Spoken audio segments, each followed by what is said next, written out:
This episode of the Disney Nerds podcast is brought to you by DVC Resale Market. DVC Resale Market has become the leader in the DVC resale industry. They have sold over $400 million in DVC Vacation Club and have over 100 years of combined direct DVC experience. If you're looking to buy or sell, DVC Resale Market wants to put their knowledge and world-class service to work for you. Contact our friend Nick Cotton over at DVC Resale Market at www.dvcresalemarket.com. Welcome to the splendor, the spectacle, the sparkling sensation, where the romance, the comedy, and the thrill of Disney fantasies come to electric life. And as our friend Jiminy said, welcome. Welcome to the Disney Nerds Podcast, a place each week where like-minded people get together to discuss all things Disney. We'll help you get your Disney fix on. Here we go. A Magic Kingdom proudly presents, in a million points of musical light, the magic worlds of Disney. Hello and welcome back to the Disney Nerds Podcast. I'm Sam from Sam's Disney Diary. This is show number 239. With me, fresh back from a trip to Walt Disney World. Lisa, what's happening? What's going on, Sam? Welcome home.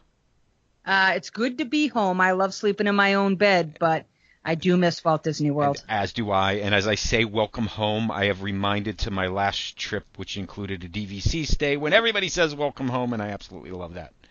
And I had that same experience this trip as well. Hey, we're going to talk about that in just a second. Also with us here this week, Morgan, what's happening?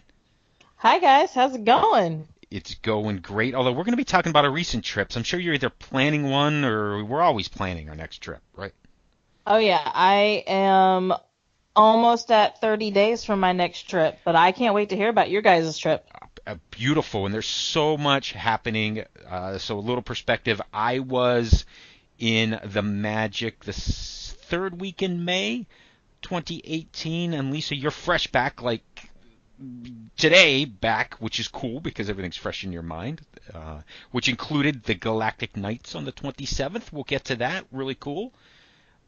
But I thought we'd start by comparing some notes on the latest trip, maybe what people can expect for the summer of 2018, because we've talked about all this news and all these things happening. We got to experience a little bit of that, and then maybe compare some Galactic Nights, if that sounds like a good show for tonight and everyone. Sound good? Sounds great. Cool. So I started my trip at the Dolphin and did a split stay, as you did as well. I was at the Dolphin for a little while, so that means time at Studios and time at Epcot. And then I wrapped up at the Bay Lake Tower, which is amazing DVC property. We'll get to that in a bit. Lisa, you did some splitting and DVCing as well, didn't you? I did. So this trip we stayed, we were down for 6 nights, which is a long trip for just Angela and I. But we did have a dual purpose. However, we did stay at All-Star Movies for the first 3 nights, which was Friday night, Saturday night, and Sunday night. And then on Monday, we switched over to Kidani Village over at Animal Kingdom Lodge. Very nice. Rented points and got a Savannah View studio. And I will tell you, boy, that was a great idea, and what a gorgeous location that resort is. I can absolutely say the same for Bay Lake Tower. Staying in a 1-bedroom suite. I had the Bay Lake view, not the theme park view. That was a points availability thing, but absolutely wonderful, and it's all about location. Your location being right there on the Savannah, and mine being walking distance to the Magic Kingdom. This is what vacation's supposed to be about. And I'll tell you, Sam, when they first built the Animal Kingdom Lodge, I thought to myself, that's just so far out of the way. I'm not certain I ever would want to stay there. And now that I've stayed there, I definitely go back. I really liked that it was out of the way. I really liked that it was away from everything. And that Savannah, even if I didn't have a Savannah view, the lobby and sitting in a rocking chair, which I did one morning to let Angela sleep in, I grabbed a cup of tea. I sat on the rocking chair overlooking the Savannah. It was pouring out, but the rocking chair is under an overhang. and I sat there watching the animals in the rain, and I thought it was fabulous. That's awesome. And location is everything. And I can ditto that. Kind of the opposite for Bay Lake Tower. And it was interesting the split I did. The Dolphin, which is kind of Swan and Dolphin in the Epcot Resort area in the middle of everything. But then you move out to Bay Lake or one of the monorail resorts, and you have amazing access to Magic Kingdom. But everything else feels so far away. But that's okay. I'm good with that because this was all about having the family, having the kids, and walking to Magic Kingdom, spending some time until the daily rain shower that you alluded to came, then walk back over to Bay Lake Tower, maybe use the pool, some of the facilities, and the DVC property with the full kitchen. It's amazing. It was a great trip for sure. Now, Sam, when you set up a trip like that, and I'm just out of curiosity, I haven't done a lot of split stays. But when you set up a trip, specifically yours kind of makes sense. I stayed in the same resort area, but you were in the Epcot resort area and Hollywood Studios was right next door. And then you moved over to Magic Kingdom. Did you plan your trip in accordance to how close you were to those parks? I absolutely did. So we backloaded the trip with our fast passes for Magic Kingdom, which was a little tricky because, right, when you have little ones, the first thing they want to do is head over to Magic Kingdom. And right. We kind of had we're going to start at Epcot. Flower and Garden was still going on at the time. We're going to do some cool things. So for a few days, it was Epcot and Studios. But then once we moved, it was Magic Kingdom for 3 days straight. And that's really all it was. Right. And look, that's not a kid thing. It's not, but you know what I mean? The kids want to see the castle immediately. So do I, but I also know that, look, all we have to do is walk over to the International Gateway, see kind of what's going on, which, by the way, a recurring theme of this trip not only was rain, but it was construction, and I'm sure you noticed that as well. Construction everywhere in all of the parks. And do you have a car when you're down there, Sam? I did not have a car this trip. In fact, I did do something that I hadn't done previously, which was arrange for Bell Services at the Dolphin to move my bags over to Bay Lake Tower, and they were indeed able to do that. Now, that's fabulous. So this is the first time in 8 years that I had a car on property. It had been an incredibly long time since I had driven a car around property. And I didn't know how I was going to feel about it. So, like I had said earlier, I had an alternative motive for the trip. A lot of my stuff that I needed to do was off property. And then I'd come back and enjoy the parks either, in the morning and then go off property for the middle of the day and then come back onto property and do something at night. But I didn't know how I would feel having a car, and I thought it was great. I thought it was fabulous. Now, that actually leads into a question that I have for both of you guys doing a split stay, because I've done a split stay myself. Did you find it easier, and would you recommend doing a split stay with a car or utilizing the Bell Services to move your luggage from one resort to the other? I think the flexibility of being able to do either is good. I think it's a personal preference. Yes. And there may be some other considerations that go into that. For me, it was, a ride from the airport to the Dolphin, and then I didn't think about a car until we left Bay Lake Tower a week later to head back to the airport. And the only thing I drove was my car, and I was good with that for this trip. It was fine. And so for me, it typically, and I've done a split stay. We did a split stay for our honeymoon a year and a half ago. And it was nice to walk out of the French Quarter, leave my luggage there and say, okay, we're heading over to the boardwalk and then go off to Epcot for that day and then walk out of the International Gateway into our room. And within like an hour or two, my luggage was there, and that was fine. This trip, I specifically planned the turnover day almost I just saw a picture of somebody in front of a chalkboard and there was a million things written down on it. And they said, okay, now this is day 1 and day 2 of Disney. Like, that's how I planned out my turnover day, my travel day, with getting up in the morning, throwing the suitcases in the car. We went to Animal Kingdom that morning. Sure. Nice. Left Animal Kingdom at 1 o'clock, drove over to Kidani Village, which, by the way, Morgan, rock star move for the underground parking at Kidani Village. It's the best. It's like they're almost their little secret that they have that underground parking. So it's a parking garage underneath? It's almost like there's not a full first floor because part of the first floor is underground. I guess is the wrong word, but parking that's shaded, which, I mean, of course, in Florida is a major perk to get your car covered in any way, shape, or form. Absolutely. It rained. Like Sam said, it rained. We were coming back in the middle of the day. The weather was inclement. I didn't have to deal with a single lick of getting a drop on me because we pulled underneath, drove over to the elevator, parked right near the elevator, walked over to the elevator, got in, went to the 4th floor, got out, walked 5 rooms down, and we were at our room. Very nice. Oh, perfect. So it was great. And so the actual transfer was fabulous. We pulled right up to the front gate and went up to the front desk at the hotel lobby, and they were like, "Yep, your room's ready. Here it is. Park your car at Rafiki."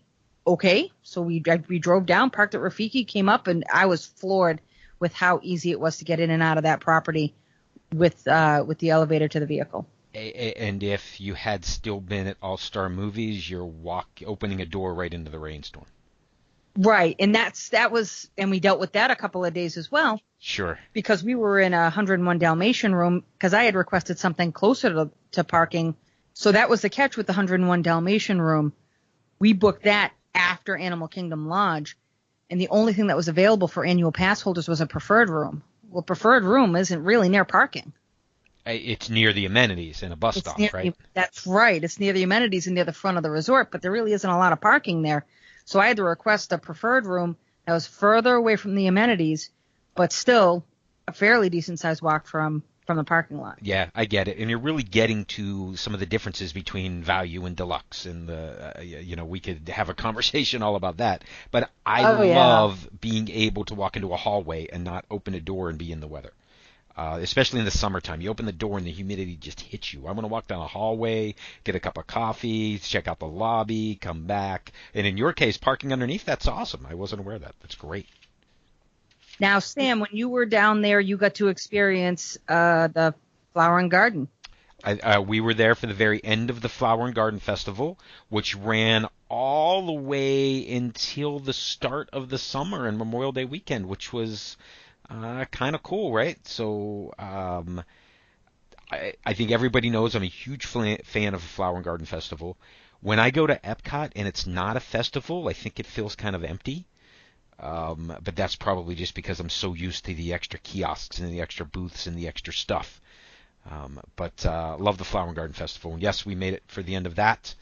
And also to see a lot of additional construction happening over there at Epcot, that's for sure. Oh yeah, I bet all that stuff along the backside of France and all the stuff that you were looking at. I imagine coming down the monorail, you could see the backside. From the monorail and from the International Gateway. So walking in through the International Gateway, as you approach, the gondola system is well under construction. There are posts everywhere. The station's being built back there at International Gateway. Most of the construction for the new Ratatouille attraction is actually behind Morocco, not necessarily behind France. And if you happen to be in a ride that a car that travels around the loop that connects the boardwalk and the yacht club and the Swan and Dolphin, which we were in at one point in an Uber, there you can see the construction site for that attraction. Bam, it's right there, almost up against the road. Yes, we drove it on purpose just to check it out. And it's like, wow, there it is. Which is really cool. And then, of course, on the front of Epcot, all the construction happening up there for the Guardians of the Galaxy coaster is underway. Great views from not only the monorail, but Test Track has some great views of what's happening out there. Oh, I didn't get a chance to get on Test Track this trip, but I bet you're right. As you come zooming around, right? When you blow out of the building, you're looking at Mexico, and then when it turns around and comes back, you're looking at this huge thing that looks like an erector set over there being built, because it's not far away from Test Track, which is really cool. Did you notice, too, that they themed the construction walls up in the front?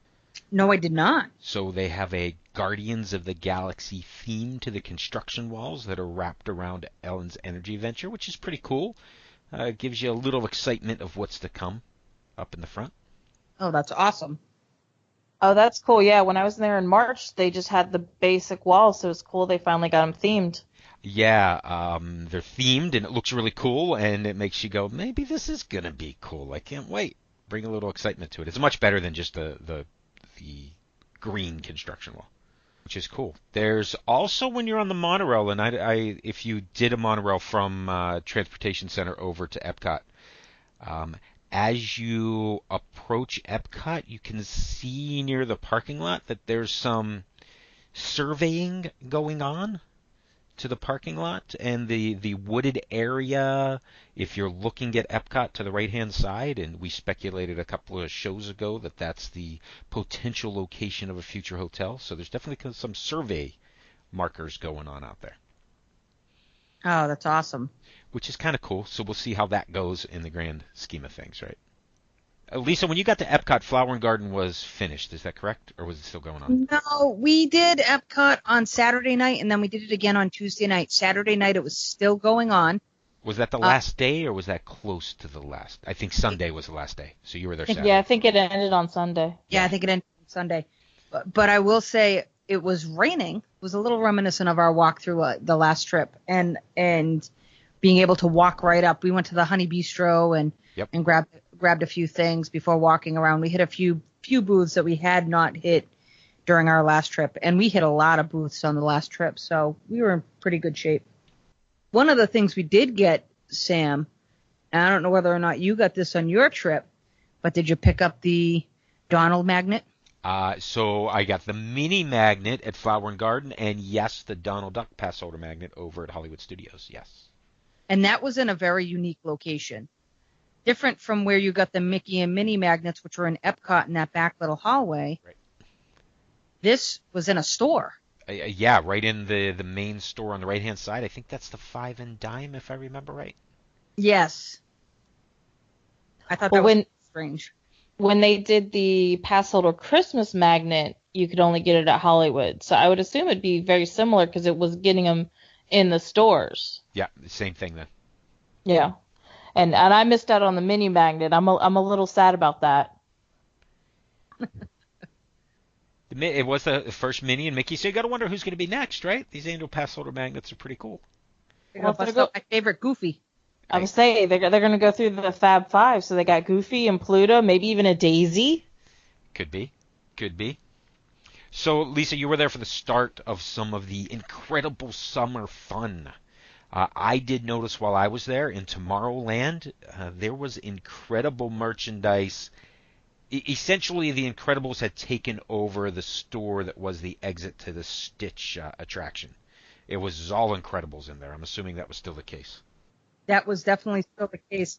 And if you didn't see it, or if they weren't there when you were there, all these awesome photo opportunities have popped up all around Tomorrowland. And Angela and I had an opportunity to do some of them last night. And the photo pass photographers that are there are great. They want you to pretend like you're running away and give you your greatest superhero pose and give you your greatest scared pose. And they do a great job. But there are a lot of pictures that we had done that were done by photo pass photographers that were great. That they were not there, and that's really cool then. That's part of the Incredible Summer. So was it scenes from The Incredibles, or was it Incredibles 2, or what was it all? Looks like it's the Underminer. Like one of the pictures is the Underminer coming up out of the ground. Yeah, there are a few options. I'll have to send you them for the show notes. Absolutely, let's do that because I think that's pretty cool that they're doing that. I feel like photo passes are becoming really huge. I mean, I hear they've even got a photo pass photographer in front of the Purple Wall. I heard that as well, and a drink, the Purple Wall slushie. Have you seen that? Yes, yeah. My friend sent it to me because I'm actually going with her when I go, and man, she's like, you got to try it. So I will be sure to try it on my next trip. Very nice. I will tell you, and we will jump just because it's part of this summer theming that they have going on. But we did have an opportunity to experience Donald's Dino Bash. Oh, so this is new over at Animal Kingdom. It had not opened when I was there. There were still walls around it. So tell us about Donald's Dino Bash. So this is just increased photo opportunities with some of your main Disney characters, Chip and Dale, dressed up in some dino gear, Daisy, Donald. But the real big draws, and we were able to get pictures with the two of them, and I'll put them in with the show notes, is Scrooge McDuck.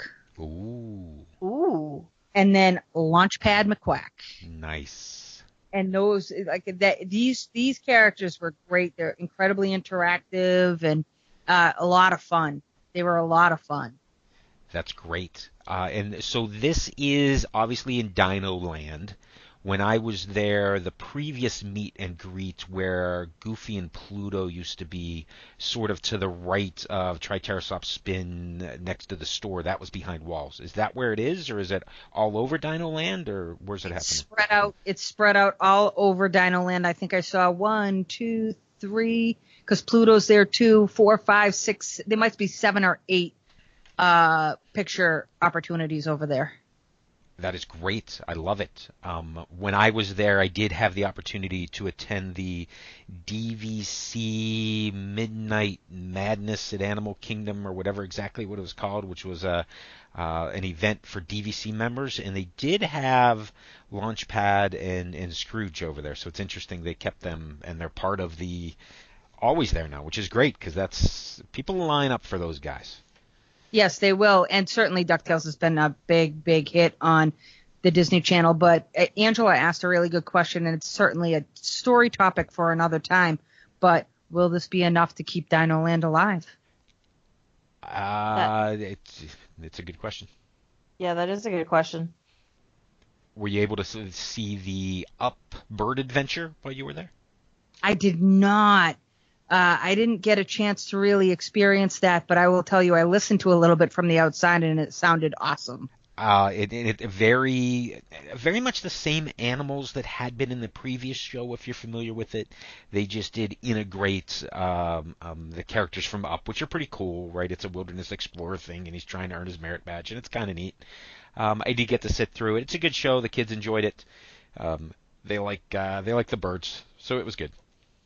That's great. And now we move on to the piece de resistance, right? Well, where's that? There's so many. I had a awesome opportunity to attend Galactic Nights during this past trip. Star Wars Galactic Nights, the hard-ticketed event at Disney's Hollywood Studios. This is the third Galactic Nights that they have had, and it just happened to coincide with the release of the latest Star Wars story, the Solo movie that was released. And the one previous was all around The Force Awakens, and Morgan was able to attend that, The Force Awakens, and you went to the Solo. So what I wanted to hopefully do is hear how things were different or maybe weren't. And so where did you start, Lisa? What were your impressions coming out of that? First and foremost, I think what makes an event like this is the people that attend it. I saw costumes that I really thought people were walking around in Jedi robes, and I thought that's really cool. And then I turned around and I was like, holy cow, that person put on like 6 pounds of makeup. And now they look like Yoda. I was like, wow. There is certainly a strong, Disney purchasing this from Lucasfilms was a great idea. There is such a strong Star Wars following, from little kids walking around to grown adults, all dressed up in the garb, all done up in makeup. It was a lot of fun. And the first thing that you do when you walk down the main drag there is you're greeted by, a mainstay, right? DJ Elliott. Sure. And I know that, Morgan, you had DJ Elliott as well, correct? Yes. And that He goes did all the way back to awesome Star Wars weekends right there with DJ Elliott for sure. And that's when I'm hearing you talking about this, and when you guys do it, I'm just flashing back to Star Wars weekends, because that's exactly how it was.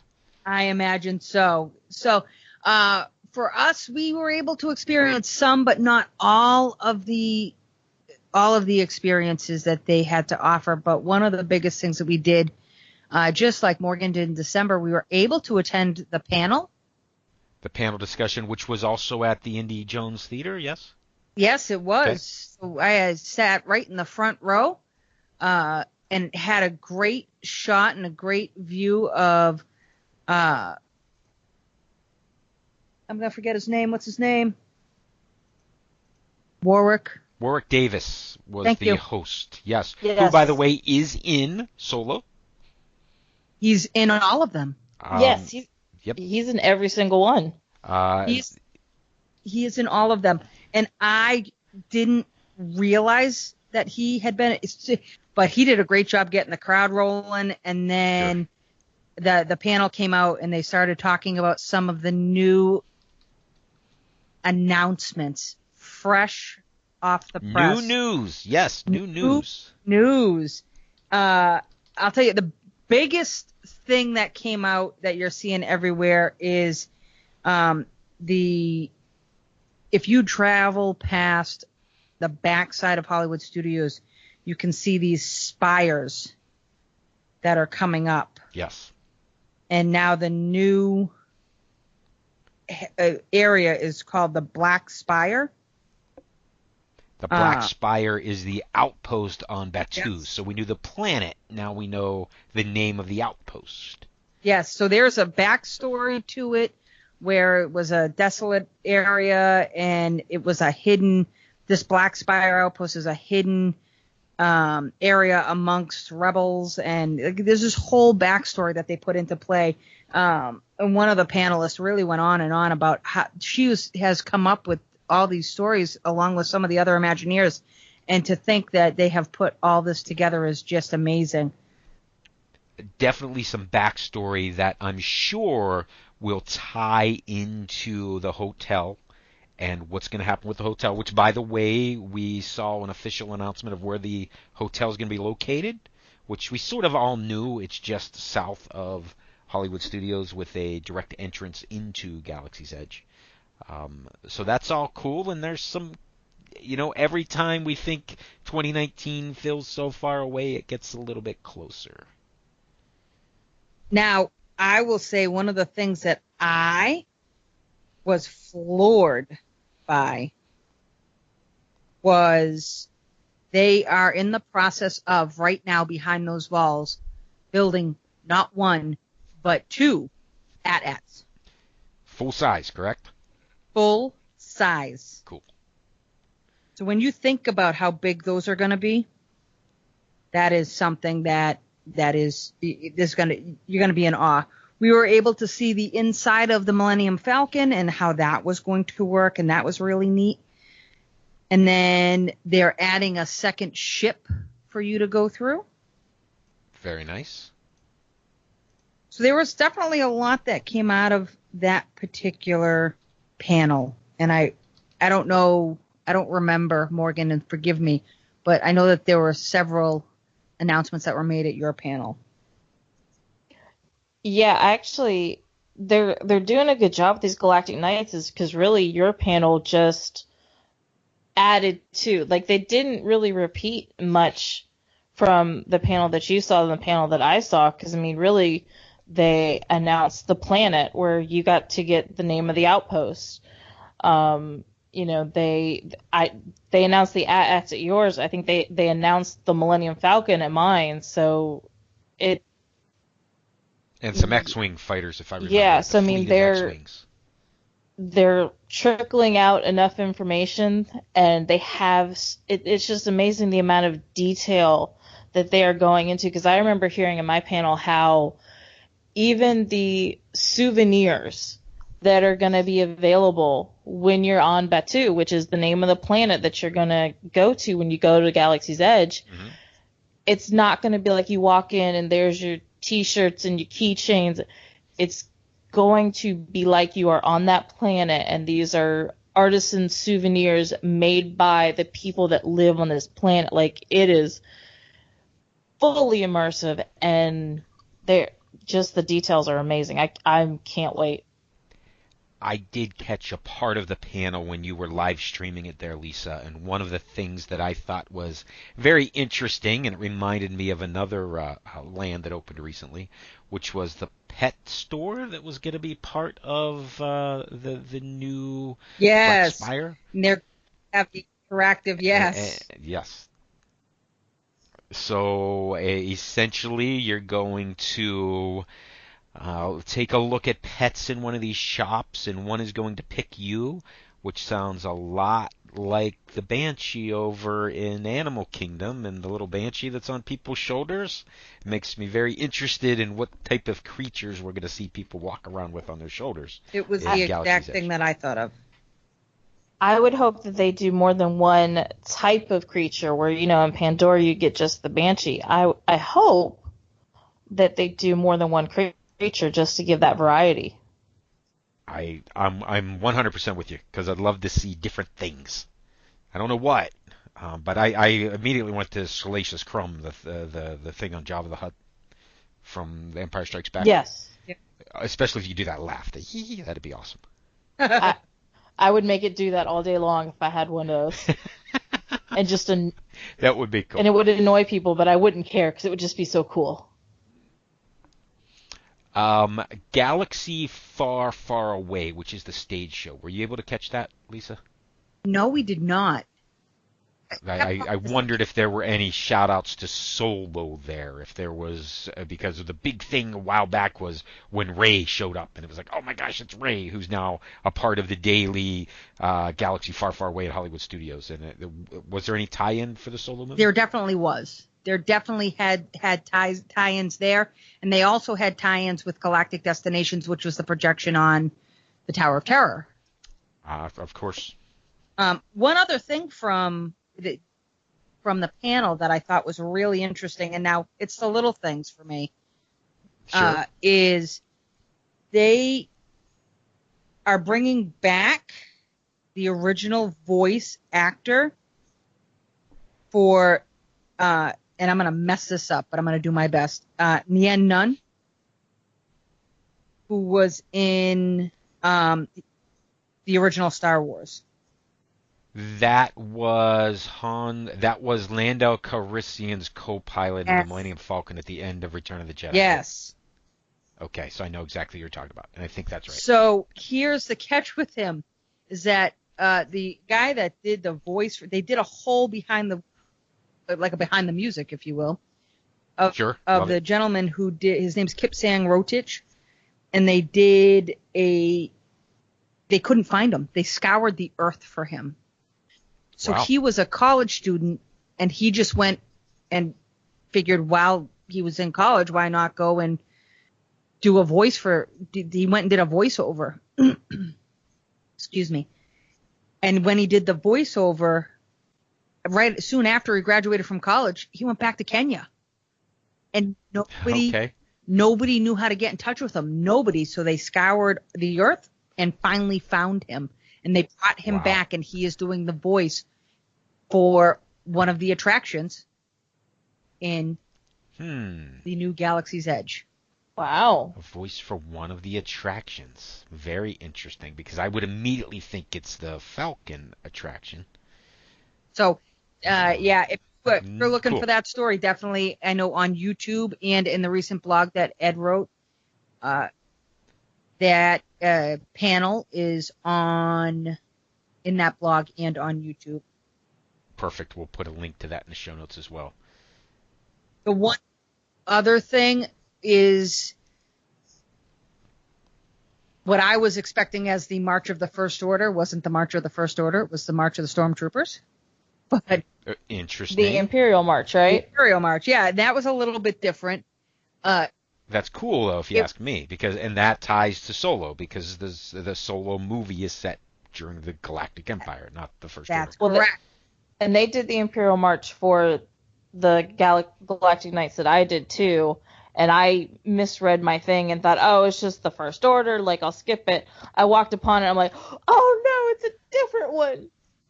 Yeah, so does that mean Vader was in it? Vader was there. Yeah, and I... For both. Yep. Okay.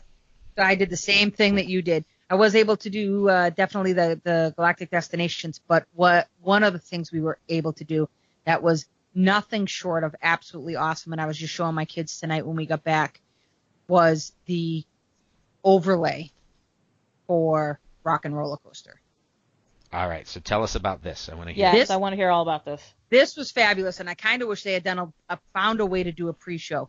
But when you walk into the line, you're walking through the queue. Once you get inside, instead of the rock posters that are up on the walls, it's Galactic Night posters that are up on the walls. So it's all Star Wars. When you walk into... With the music in the whole area, That's right, Star Wars, it's all right? Star So there's, Wars. okay. When you walk into the studio, you just walk through the studio. They didn't stop. They didn't do a pre-show. I kind of wish they had done a little bit of a pre-show, but I get it and I understand. And then you got to the back alleyway, and it's all Star Wars music. And I do have a video separate from the actual video that I took on the ride of the ride being propelled, the countdown and the ride being propelled. But then just like Rock and Roller Coaster, you get in and they do this whole, we're going to get you out of this world as soon as possible, yada, yada, yada. And then they do a countdown and you take off. Now, here's where things change. Obviously, Star Wars music, which was an awesome addition to this ride. And don't get me wrong, I do like Aerosmith and I do love Rock and Roller Coaster, but it was so much better as Star Wars. So that's cool. Wait, is it better or is it just because it's different? I thought it was better. Now, okay. I thought it was better. And if they could I understand what they were doing inside the attraction, but I think the music, and again, I'm an Aerosmith fan. I thought the music was phenomenal. So did they still have like the arrow that points and says Civic Center this way, and you go through the corkscrew? Was that stuff lit up, or was it not? It's like Space Mountain inside, with the exception of on the walls of the attraction, they have projections of Star Wars characters. Kylo Ren. Characters or like ships, like TIE fighters flying back and forth. Characters and scenes and ships. It was fabulous. And I couldn't catch that when I recorded the video because, of course, I was holding on for dear life. But the overall, I thought it was fabulous. And I'll tell you what it does. It makes me have strong hopes for the future of that attraction. Because we know that someday that partnership, that marriage is going to come to an end, but that ride is going to continue with whatever new piece they put in. And I'll tell you, if they put Star Wars in there, it'd be the first thing I fast pass. So there, a couple of things come to mind. First is this to me, I never got to ride a Hyperspace Mountain in Disneyland, which is essentially taking Space Mountain and adding the same overlay to it. It's a Star Wars overlay to Space Mountain. I think that would be incredible. And if you think Disneyland Space Mountain, the cars and the sound system is much more like Rock and Roller Coaster than Space Mountain in Walt Disney World. It's the newer, smoother track and ride system. I think it's awesome. And if you can switch that for one day, you could switch it to just about anything for a day, right? It's just a matter of projection effects and music soundtracks. Yes, absolutely you could. So, for example, if they ever do the Villain Night hard ticket event again, this could easily be transformed into some Disney villain thing. I'm just a thought that came to mind. And this is what I'm saying. There is hope for the future for this. Sure, I like it. I like it a lot. Tell me a little bit about the photo pass or the photo opportunities at Galactic Nights. You got to experience just the characters. Launch Bay was incredibly crazy. I didn't even make it over there because I'm sure I can only imagine. It was nuts. But you were able to catch, and even regular characters were out. Your Mickeys, your Minnies were out. They were not. Were they? Was it Jedi Mickey or was it just Jedi Mickey? It was very and lines nice. were crazy. Because you don't see Jedi Mickey that much. That's very nice. Nice. Not since Star Wars Weekends. Right, I hadn't seen Jedi Mickey. Cool. So I will say, overall the experience was phenomenal. I'm really glad I had the opportunity to go. I met a lot of people there that were helpful in kind of navigating the panel. They were helpful in navigating the whole process, and then just the cast members from the people inside the park to the woman tapping my magic band at the front gate so that I could park my car. May the force be with you. Nice. Everybody was excited. The tram ride up to the entrance, it was all Star Wars from start to finish. So let me ask you this. It was a hard-ticketed event that happened after the park closed. What time did the event start? When were you able to get in? And let's see if it's the same as it was for Morgan. It was your garden variety hard-ticket event. It started at 7, but you could get in as early as 4 o'clock. Yeah, that was the same for me as well. Very nice. I had heard that one of the things they changed was the photo booths, the photo opportunities. They actually had 2 photo pass photographers at each one. Did you notice that, Lisa? I didn't notice that, but I also wasn't looking for that, so that wouldn't surprise me. So that what I was told is there were 2 lines for each of them, which in essence allowed them to continually take pictures.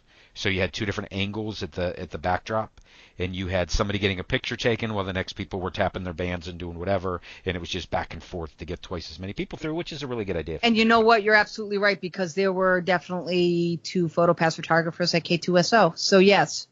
So here I am thinking, but yeah. And it sounds like it was so efficient, because I think previously, and Morgan, if you remember, there was only one PhotoPass photographer. So you dealt with one person, put your things down, pose, get your picture taken, and then the next person. I do remember I actually didn't do any of the PhotoPass opportunities for Galactic Nights in December because I knew it was going to take so much time. And I mean, I'm sure Lisa can attest to this, is even though it feels like you have all this time, there is so much to do that you have to prioritize because you're not going to do everything. So I skipped all the PhotoPass. But I mean, I heard from guests, like the line is so long for PhotoPass. So I'm happy to hear that they added the 2 photographers to help that be quicker. And I guess that's like any hard ticket event. You really have to decide what you want to do going into it. I mean, if you're going to the Very Merry Christmas Party, you got to decide, are you going to do the parades and the fireworks, or are you going to do the special characters, or are you going to ride attractions? Yes. Almost the same thing here. Are you going to do is that kind of the way to approach it if you go in the future? I would say that. I know what I did, and I don't know how Lisa game planned, and I know Jimmy was there too. When I got in at 4 o'clock, I had my dad with me. We went to the commissary, got a little light meal because there's a lot of food there, which me and Lisa, I'm sure, are going to cover here in 2 minutes. Especially because you just brought it up. Exactly. Yes. But we went through the guidebook, and we basically said, okay, we want to definitely hit this, this, and this. This is a maybe. This is a maybe. It's okay if we skip this. Yeah. So. Yeah, I think we kind of did the same thing. So when we got there, and, my day was a little bit later due to some other obligations that I had. We got in probably at around 6 o'clock. We walked down, talked to DJ Elliott for a little bit. And then one of the things that we did was went over to Baseline, and we got the charcuterie board, and wouldn't you know it, it's Star Wars themed. Nice. So food, lots of Star Wars inspired stuff. Give me a feel for what Star Wars theme means there, Lisa. So a great example would be if you went to the charcuterie board was the C-3PO charcuterie board. They had dessert, a Star Wars Celebration Eclair Trio. They also had the Lightspeed Margarita and the Solar Explosion. Nice. And then, of course, no Star Wars experience is complete without the Skywalker Vineyards Wines by the Glass. Skywalker wines, of course. And did they have a wine tasting when you were there? Because they had one when I was there in December. They did have a wine tasting, and you were able to get a wine flight at Baseline. Yes, of course. Was Baseline opened when you were there, Morgan? Yes. Had it open? Yes, that's actually Okay. where I didn't remember. where I got my food, my Star Wars themed food when I was there for Galactic Nights, because it was still new. It's perfect outdoor seating. That was a perfect place in my opinion to stop and sample. I think I grabbed pretty much almost everything off the menu that was Star Wars themed when I was there at Baseline. Well, why not? Well, yeah. So the description of the meals, Sam, was right up your alley. So, like, say the grilled Wagyu beef slider was described as big and messy. This dish is inspired by Dexter Jetsters of Dex's Diner. And Nice. and all of it was really there was a Bloody Mary grilled shrimp and chorizo skewer, which was fabulous. And it's generously loaded skewer served with sweet potato hash and was inspired by a robust appetite of the Wookiees. So everything nice. was incredibly well themed. The lemon diver scallop with pork belly was reminiscent of Luke's time on the marine planet of Achoo. Now, what Lisa did you try that you liked, or actually just what did you try? Because I'm sure you tried more than one thing. The only thing that we didn't get, there were 5 food items, and the Eclair Trio was the dessert. We didn't get one food item. We didn't get the tofu and noodle salad. We got everything else. Awesome. We were able to, one of the cool things was that they did, the Brown Derby Lounge was open, but they were seating you inside the Brown Derby restaurant. So we just got a spread. So we sat down inside the restaurant and I said, just bring me this, this, and this. And we just got a spread and we each tried it. And ironically, we each liked something different off the menu. That's cool. And what would you say your favorite was? Oh, the Wagyu beef. I'm never going to turn down Wagyu beef. Nice and sloppy. Right. So 2 snack items I have to ask you about to see if you tried. Did you have the glow cotton candy? I did not, but I did have the next one you're going to ask me about. Okay, so the lightsaber churros. Yes. I see that there's a blue one and a red one. Yep, I had a red one.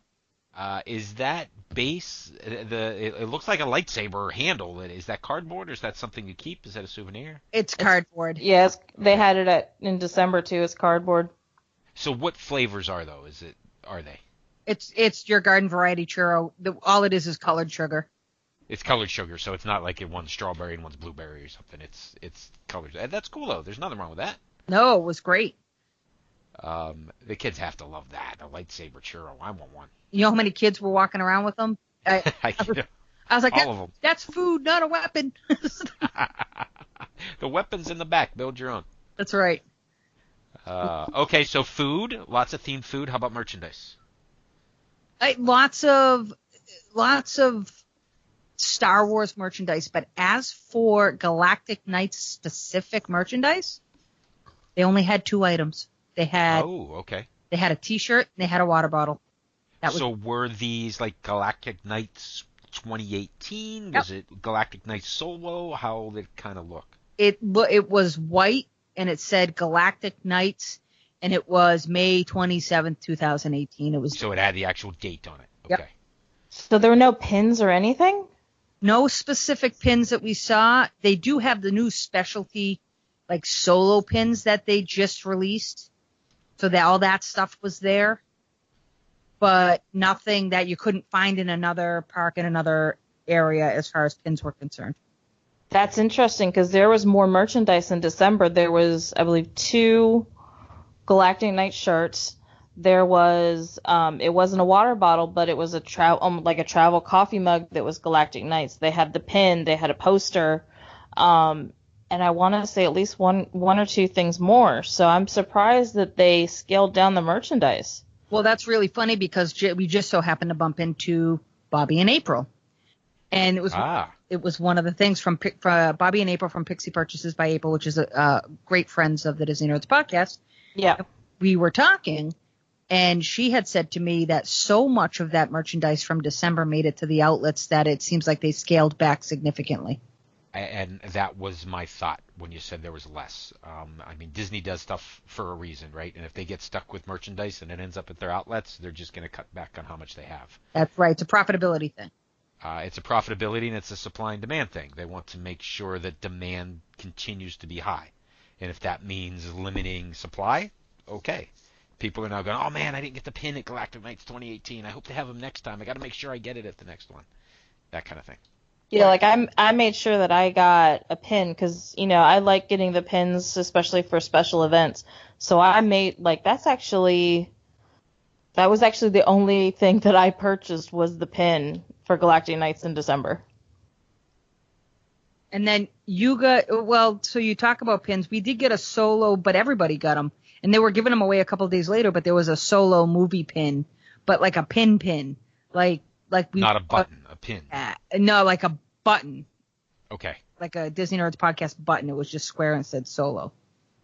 Yeah, I got a round button at Galactic Nights for Last Jedi because that's what the movie they were promoting in December was. Yes, so we got that. Makes complete sense. But they were giving them away at Hollywood Studios 2 days later. Hey, you know, I'm not surprised, right? It's the good old, even getting the Donald Duck magnets, right? One per pass holder. Right. Not one per pass holder per day, one per pass holder, but until the end, right? Absolutely. And what I think of is Epcot 35, because Epcot 35, it was so hard to get an extra map or an extra button until you were leaving at the end of the day, and the security guards were just handing them out while you left because they didn't want them. This is into your bag. yeah, it was. There's too many of these, and that's, yeah. Now, Lisa, when you were walking out, since we're kind of still talking about merchandise, I know in your panel and in mine they talked about trading cards. So did you get those when you walked out? Because that's how I got mine. Yes, I have them in my possession. And did you just get trading cards? I got the big cards as well. No, that's all I got was the big trading cards. Okay, because I got I guess a mini poster of Last Jedi for Galactic Nights that, you know, you could frame, and I don't know, maybe it's a mini poster, so it's not full poster size. So again, that just kind of shows you how I guess they had too many in December and they scaled back here in May. Making adjustments as they go. Yeah. So these trading cards, like a baseball card in size, and was it a pack of random cards, or was it a set, or what did you guys end up with? There was a package, so they're all meant to go together. Like create a puzzle type of thing when you say that? Okay. Yes. And so we got the last, so what Morgan has is the first set. We have the last set, and when you put them together, it's supposed to, I think when you flip them over, it shows you the land. I think it's the map of the land. Oh, it's a map of Galaxy's Edge. Yeah. Very nice. I haven't had a chance to open those up and take a look at those. Very nice. So it sounds like that was the main part of your latest trip, Galactic Nights. It certainly was one of the highlights. Yeah, one of the highlights. I did other things. I've got blog posts ready to roll. We did some awesome outside the 4 parks thinking. We were able to go experience a few things, including mini golf and the train room over at Boulder Ridge and Geyser Point, which if you haven't experienced Geyser Point, oh my Lord, fabulous. Very nice. It was so good. So I do have some great pictures and stuff coming. It's coming down the pipeline, I promise. One of the things that I will say I have always known about and I've always used, but it was pretty significant because the crowds were high. And I'll use yesterday morning or yesterday mid-morning as a great example. So Angela and I were hungry, and I wanted a little barbecue, and we were at Animal Kingdom. So where else do you go when you want barbecue? Flame Tree, of course. Flame Tree, of course. But if you know anything about Flame Tree, that line is like trying to get on Peter Pan's flight. Oh, yeah. So I giggled, and I pulled out my phone, and I went onto my Disney Experience app, and I ordered our lunch. And by the time they had gotten through 3 people in line, I was walking away with my tray of food. And while I don't necessarily love sharing these nuggets, I know that our Disney Nerds friends need to know about mobile ordering. Yes. Absolutely. Because absolutely.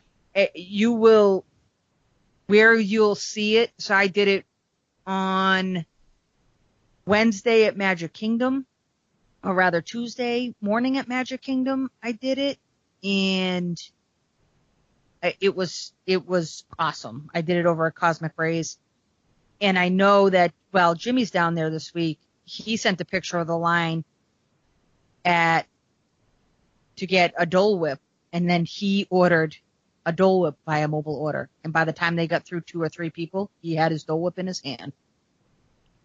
Absolutely. Similar story with Columbia Harbor House.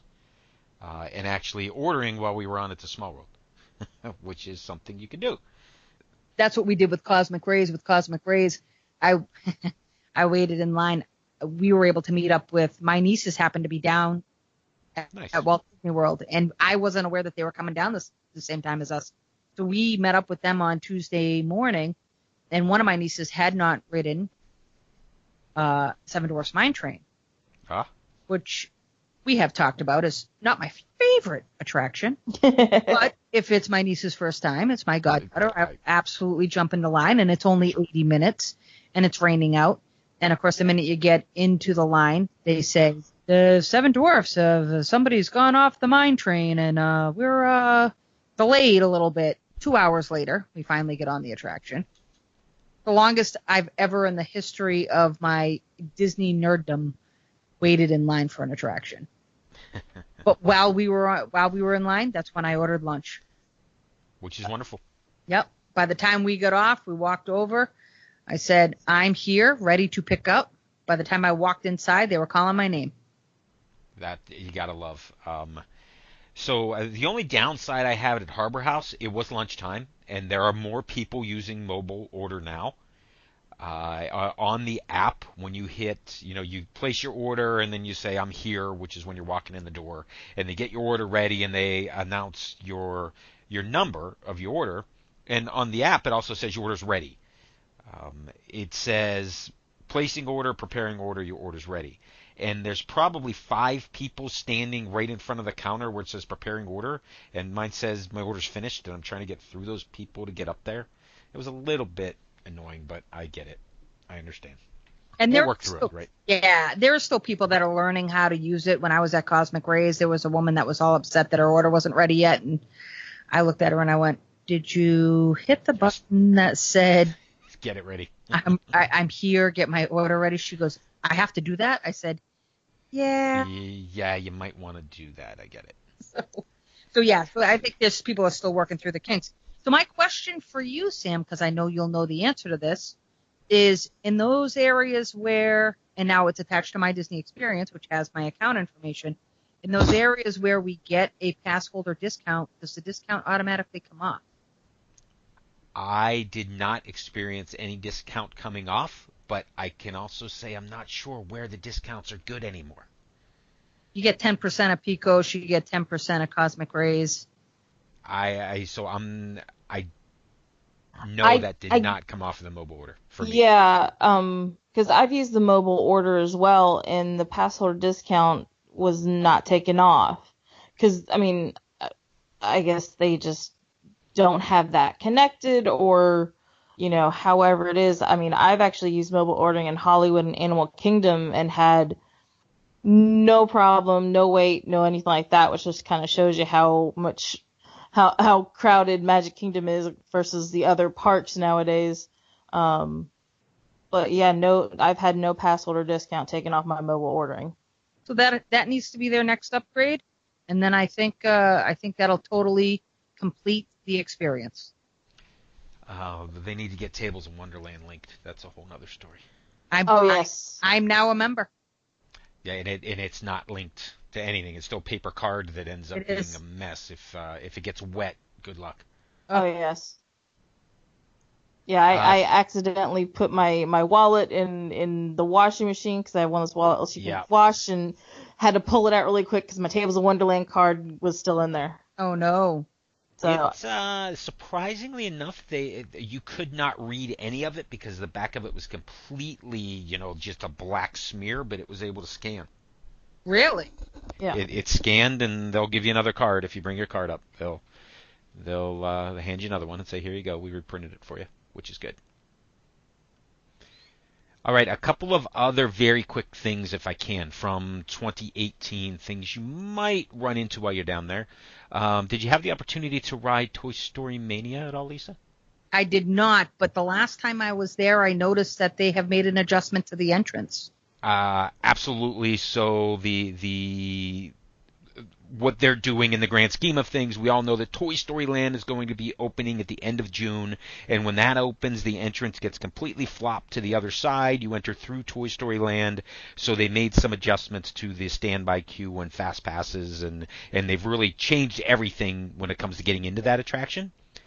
But more important, what I noticed were changes to the actual attraction and the gameplay that we haven't heard Disney talk about just yet that I expect will be part of the Toy Story Land opening. The first thing I noticed were the scores on the cars when you're done, and these appeared to be much higher than normal, and I was thinking to myself, how the heck are these people getting 650,000? And it turns out there's many more high point targets going through the attraction these days, including new targets that weren't there the last time I rode. So that was kind of cool to notice, something to look out for. That's pretty cool. Hall of Presidents, of course, is opened. I'm not sure if you were able to experience that, but I thought it was very nicely done and definitely worth seeing if you have not seen Hall of Presidents in a while. And now I will say, we were able to see it in April. Ironically, it was temporarily closed. This was there just recently, and I don't know why, but it was temporarily closed. We went and saw it in April, and I totally agree. Like, regardless of whatever political affiliation they have, it's very well done. It's very well done. It's a must-see. Sticking at Magic Kingdom, the Dragon Float was no longer in the Festival of Fantasy. I think we all know that and why. It'll be interesting to see if that comes back or what they're going to do there. Essentially, they remove the entire unit. What you get is the three fairies on their little Segway type thing, and then it goes to a float that has Prince Philip and Aurora on it. Which is unfortunate, but I think they're working to correct that and fix it. Yeah, I'm curious to see how that's going to come back, but in the meantime, it almost, unless if this was your first trip to Magic Kingdom, you don't notice that it's gone. Yeah, you wouldn't notice it. Not at all. And I expect they're working on that. There's a whole bunch of, over at Epcot in the United Kingdom Pavilion, there's a whole bunch of wedding stuff over there for some reason. I don't know, some big wedding in the United Kingdom recently? Yeah. Must have been. It was something. I think it was in the news, but only for a smidgen. It's kind of cool to see some of that carry over. I'm sure you could find it at a better price somewhere else. But needless to say, it's over there in the Magic Kingdom. What else did I notice? In Muppet Vision 3D, I noticed that Sweetums is now taking part in the pre-show. I noticed that in April. He comes out and does a little dusting and working up front along the front walkway there by the boxes. Yes, and I wasn't expecting that. I did notice that it was, roped off on the front, and I wasn't quite sure, and Sweetums made an appearance during the pre-show, which is cool. Nothing wrong with that. That doesn't happen at every show. Okay, good to know. So if you note that it is roped off, he's coming out. I got it, and that's right up towards the bottom during the pre-show. Animal Kingdom 20th merchandise is everywhere. It goes back to that merchandise availability thing we talked about earlier, because I think Epcot 35, that stuff blew off the shelves, and there seems to be Animal Kingdom 20 stuff everywhere. Yes. Of course, the new redhead scene in Pirates of the Caribbean. If you've not been there in a while, that's something to catch.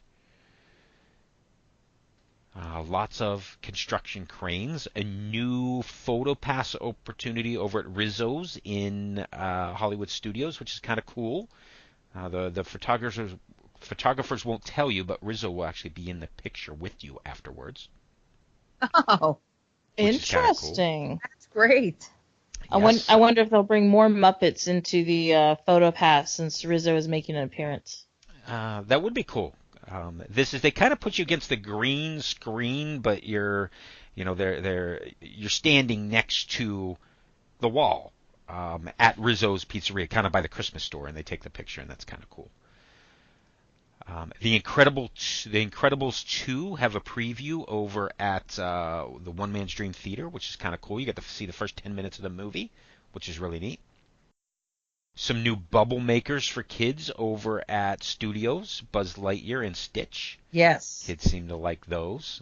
Bubble makers are huge. They are huge. It's very rare for you to not walk into a bubble wall. Which is okay. I'm good with that. That's why I wear my sunglasses all the time. Not because of the sun, just to, not get the bubbles in my eyes. Very good. Very good. It's a Small World. The end seems to be working again, where they show you your names at the end of It's a Small World. Yep, we on did the screens. Yep. My name never seems to show up, but that's, what can I say? Mine popped up for the first time ever when I went in March. So I took a picture. I was so excited. So maybe one day we'll get you on that screen there. Yeah, let's hope so. Some new Happily Ever After merchandise I noticed, including some Mickey ears that light up and the fireworks above the castle, which was kind of cool. That was in the Emporium on Main Street. And other than that, there's construction everywhere, including the entrance to Magic Kingdom. So if you're on a bus or however you're getting there, it's pretty crazy the way that these things are being routed to get you back to the Magic Kingdom. But that's all temporary, and it's going to be much better soon. That's what I was just saying yesterday morning. I cannot wait until this flyover is done. It is going to be amazing. It will be, especially when you think, they've moved on from Disney Springs area, and Disney Springs area is great when it comes to traffic. The flow's there. You look at this road and you go, holy cow, this thing is 8 lanes wide. There's 3 on both sides with a 2-lane busway in the center, and it's just, you can't even compare it with the way it used to be there, because it was a 4-lane road. Now it's 8. It's just huge. Yeah, and all that construction is happening all along Lake Buena Vista Boulevard, Lake Buena Vista Drive, rather, and you're going to see a lot of road construction, and that is all leading up to the 50th. And everything is leading to the 50th, that's for sure. That's all I had. Very quickly going through my photos there. Anything else, Lisa? I do not have any additional information. I am really excited for every time I go down. I feel like there's just more and more of the gondola posts. Yes. And that just means we're getting closer and closer to that transportation system. And I don't know what the expectation date is for that. But I will say, I feel like they're ahead of schedule. It's definitely looking great, and it's looking much faster than we thought. It'll be interesting to see how these things are going to run, how many people they can get on them. And there's a lot of stuff going to happen in a future show. We'll talk about some of this, but if once Galaxy's Edge opens, and if that thing's open till midnight, and you have Illuminations or the new Illuminations wrapping up at 9:30, I think the International Gateway is going to get swamped with people trying to jump on a gondola to go over to spend the last couple of hours of the evening at Studios. It's going to be interesting to see if it can kind of accommodate those people. We'll see. Time will tell. Time will tell. And with every passing moment, I feel like Epcot is the new time capsule. Yes, absolutely. And lots of changes coming, and we'll cover those on a future show. Thank you guys for listening to the Disney Nerds Podcast. Remember the DisneyNerdsPodcast.com. Lots of details in the show notes, lots of blogs, additional information and videos that Lisa was talking about from Galaxy's Edge. not from Galaxy's Edge, from Galactic Nights, which featured Galaxy's Edge, and the brand new land and all the good stuff that happened. So thank you guys for listening. Morgan, you still there? I'm still here. I'm just listening to all the stuff coming along and the construction and all that, and lots of stuff to listen and see what happens over the next couple years.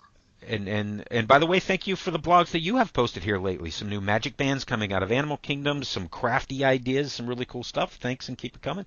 No problem. Yeah, hopefully I want to try to just keep everybody posted on magic bands, because there's all these different styles that they're coming out with lately, and just trying to keep all the Disney nerds in the loop of magic bands and crafty ideas, and hopefully more stuff in the future. Thank you. And Thank you guys for. And then Morgan, just one quick thing to our listeners, because not everybody watches the live show on Tuesday nights on Facebook, so they are not aware of all of the hard work that you're doing on Instagram right now. But if you do want one of your pictures posted on our Instagram page, we will tag you. But make sure you send your picture over to Morgan at the DisneyNerdsPodcast.com.